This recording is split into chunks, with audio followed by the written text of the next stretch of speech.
Good morning. Good morning, Father.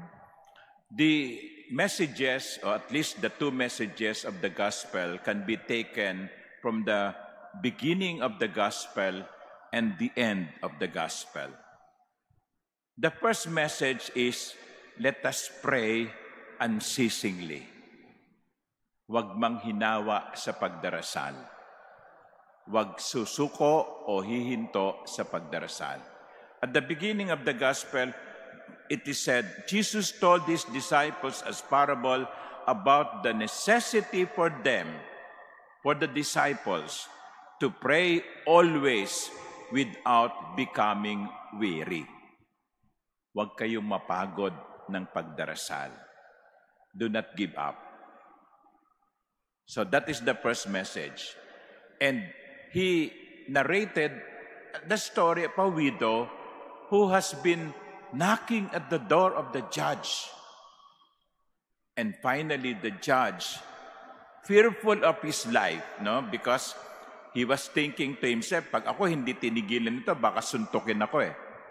And that is the translation of the passage that says, lest she finally come and strike me.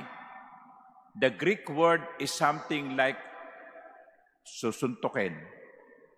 So, that was the thinking of the judge. I will give because I don't want to get harmed. So that is the first message. Be persistent. In prayer, do not get weary. But the second message is this, which is found towards the end of the gospel. This is a parable. And almost all of the parables of Jesus are about the kingdom of God. And so, what does it say about the kingdom of God? What does it say about the reign of God? It says that towards the end, I will tell you, God will see to it that justice is done for them speedily. God will not allow injustice to continue. And that is the second message of the gospel. In the kingdom of God, God will make sure that justice is done. Here is a woman, a widow, who has not been receiving what is just. And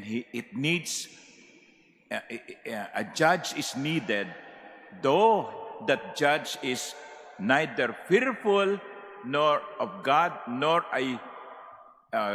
concerned about what human beings will say. Wala siyang pakialam. And yet, this judge did something for the widow. How much more is God? Kaya, mga ginigilo kong kapatid, sinasabi sa atin ni Jesus sa talinghagang ito, kikilos ang Diyos. Kikilos ang Diyos. Maaaring kumisa na didelay, pero kikilos ang Diyos sapagkat hindi niya hahayaan ang kawalan ng katarungan na maghari sa kanyang kaharian. Kaya, yun na lang commission na sinasabi ko sa sarili ko . Kapag yung mga taong dapat ay nakakulong, hindi nakakulong, samantalang yung mga nakakulong ay hindi dapat makulong, kapag merong mga pandaraya at mga panlalamang, sabi ko na lang sa sarili ko, may araw din kayo. At sana dumating na agad. Hulihin na yun dapat hulihin. Ikulong na yun dapat ikulong. Panagutin na yun dapat panagutin.